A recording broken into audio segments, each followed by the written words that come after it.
Saudara-saudari yang dikasihi oleh Tuhan Yesus Kristus, selamat bertemu kembali dalam program Arus Hayat Voice.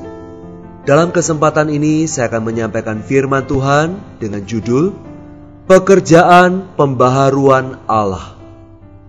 Pembacaan Alkitab diambil dari Kitab Wahyu pasal yang ke-21 ayat 1-2 dan ayat 5.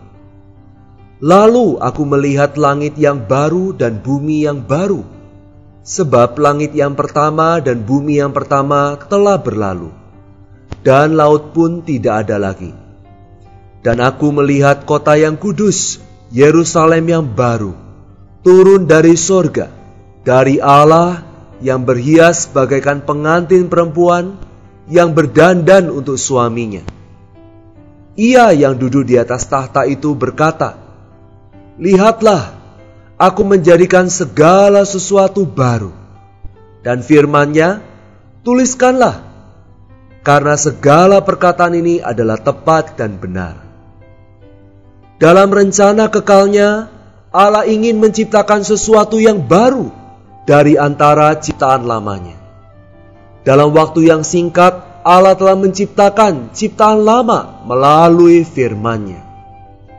Dalam 6 hari, Ia telah menciptakan ciptaan lama. Pada hari yang ke-6, Ia menciptakan manusia. Dan Ia beristirahat pada hari yang ke-7, yaitu hari Sabat. Ciptaan lama ini bukanlah sasaran Allah. Ciptaan lama hanya merupakan bahan-bahan dan ruang lingkup yang akan Allah pakai untuk memperoleh ciptaan yang baru. Menurut Alkitab, dalam ciptaan lamanya, Allah menggunakan 4 zaman untuk menciptakan sesuatu yang baru. Zaman yang pertama adalah zaman sebelum hukum Taurat, yaitu zaman nenek moyang, mulai dari Adam sampai kepada Musa mengumumkan hukum Taurat. Zaman yang kedua adalah zaman hukum Taurat, yaitu sejak Musa mengumumkan hukum Taurat sampai kedatangan Tuhan Yesus yang pertama. Zaman yang ketiga adalah zaman kasih karunia, yang dimulai dari kedatangan Tuhan yang pertama sampai kedatangan Tuhan yang kedua kalinya.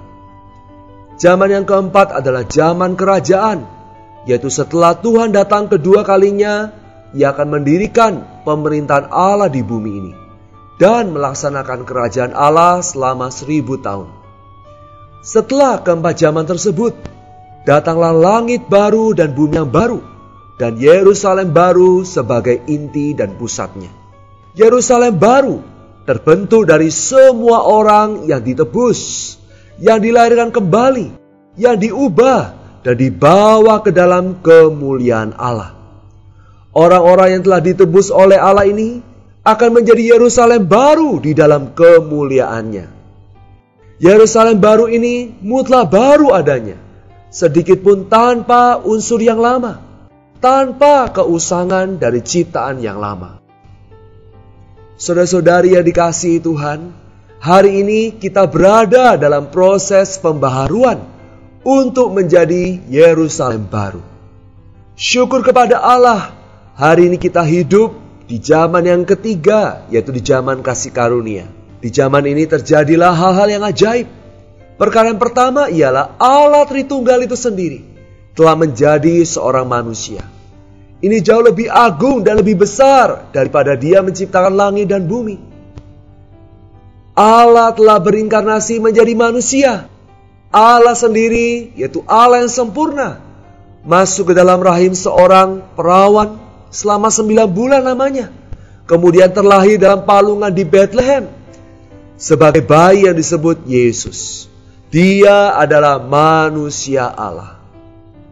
Perkara yang kedua yang terjadi di zaman kasih karunia ialah Allah yang menciptakan langit dan bumi telah menjadi manusia, hidup di bumi selama kurang lebih 33,5 tahun lamanya. Ia tinggal di tempat yang dipandang rendah oleh manusia, di rumah yang miskin, di rumah seorang tukang kayu di kota yang terhina yaitu Nazaret, Galilea. Allah hidup di bumi selama 33,5 tahun. Betapa ajaibnya perkara ini. Perkara ajaib yang ketiga adalah dia pergi ke atas kayu salib. Dia mengalami kematian yang menyelesaikan segala perkara yang negatif di alam semesta. Melalui kematiannya, ia telah membereskan segala kesulitan dan problem di alam semesta. Ia telah mengakhiri seluruh ciptaan lama. Dalam kematiannya yang ajaib itu, ia pun telah melepaskan hayat ilahinya sebagai unsur yang baru untuk disalurkan ke dalam umat pilihannya. Dalam kematiannya yang ajaib itu, ia pun telah melepaskan hayat ilahinya. Perkara ajaib yang keempat dalam zaman kasih karunia ialah Kristus telah bangkit untuk naik ke sorga.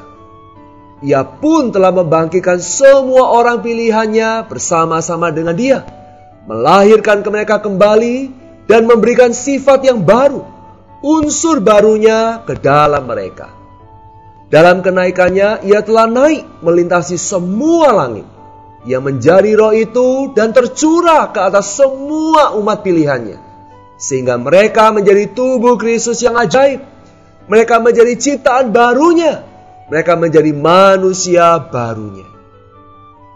Saudara-saudara, pada saat kita percaya dan menerima Tuhan Yesus sebagai hayat kita, sesungguhnya kita menjadi ciptaan baru ini. 2 Korintus 5 ayat 17 berkata, "Jadi siapa yang ada di dalam Kristus, ia adalah ciptaan baru. Yang lama sudah berlalu, sesungguhnya yang baru sudah datang." Gereja sebagai tubuh Kristus adalah ciptaan baru Allah, memiliki Allah sebagai unsur baru ditambahkan ke dalamnya. Selanjutnya 2 Korintus 4 ayat 16 berkata bahwa manusia batinia kita sedang dalam proses diperbaharui dari sehari ke sehari, sehingga kita dapat terlepas dari segala sifat dan unsur manusia lama dan ciptaan yang lama. Akhirnya kita akan sepenuhnya menjadi Yerusalem baru di dalam langit yang baru dan bumi yang baru. Mari kita berdoa. Tuhan Yesus, terima kasih untuk pekerjaan pembaharuan Allah. Engkau sudah menjadikan kami ciptaan baru-Mu. Perbaruilah manusia batinia kami setiap hari dengan unsur-Mu yang baru, sehingga kami diselamatkan dari cara hidup manusia yang lama. Di dalam nama Tuhan Yesus kami berdoa dan kami bersyukur. Amin. Demikianlah firman Tuhan. Sampai bertemu di kesempatan berikutnya. Tuhan memberkati dan kasih karunia-Nya menyertai kita. Amin.